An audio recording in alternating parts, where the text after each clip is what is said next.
കോഴിക്കോട് ഷോക്കേറ്റ് ചികിത്സയിലായിരുന്ന 12-കാരൻ മരിച്ചു. മാണിയമ്പലം പള്ളി ക്വാർട്ടേഴ്സിൽ താമസക്കാരായ ടി മുബാസിന്റെ മകൻ മാലിക് റംസാനാണ് മരിച്ചത്. വിവരങ്ങൾ കേരള വിഷൻ ന്യൂസ് പ്രതിനിധി റിയാസ് KMR നൽകും.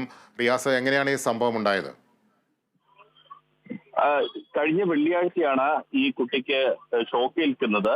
അതായത് ഇവരുടെ താമസിക്കുന്ന മാണിയമ്പലം പള്ളി ക്വാർട്ടേഴ്സിന് സമീപത്തുള്ള KSEBയുടെ ഹൈ ടെൻഷൻ ടവർ ലൈനിൽ വെച്ചാണ് ഈ മാലിക് റംസാൻ എന്ന് പറയുന്ന 12-കാരനെ ഷോക്കേൽക്കുന്നത്.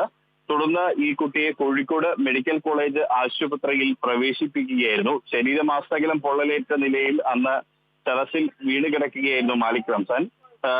വിവരം പറഞ്ഞ് കുട്ടിയുടെ ബഹളം, ഒപ്പമുണ്ടായിരുന്നവരുടെ ബഹളം കേട്ട് നാട്ടുകാർ ഓടിയെത്തിയാണ് കുട്ടിയെ അന്ന് കോഴിക്കോട് മെഡിക്കൽ കോളേജ് ആശുപത്രിയിൽ എത്തിച്ചത്. ഇന്ന് ഉച്ചയോടുകൂടിയാണ് കുട്ടിയുടെ അന്ത്യം സംഭവിച്ചത്.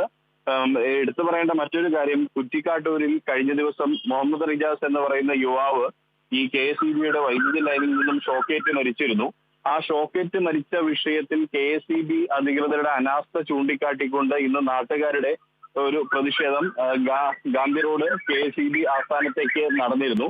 ആ സമയത്ത് തന്നെയാണ് ഇതിന് സമാനമായ അപകടത്തിൽ പരിക്കേറ്റ ഈ കുട്ടി മരണപ്പെട്ടത് എന്നൊരു യാദൃശ്ചികത കൂടിയുണ്ട്. കോഴിക്കോട് ഷോക്കേറ്റ് ചികിത്സയിലായിരുന്ന 12-കാരൻ മരിച്ചു. വാണിയമ്പലം പള്ളി ക്വാർട്ടേഴ്സ് താമസക്കാരായ ടി മുബാസിന്റെ മകൻ മാലിക് റംസാനാണ് മരിച്ചത്.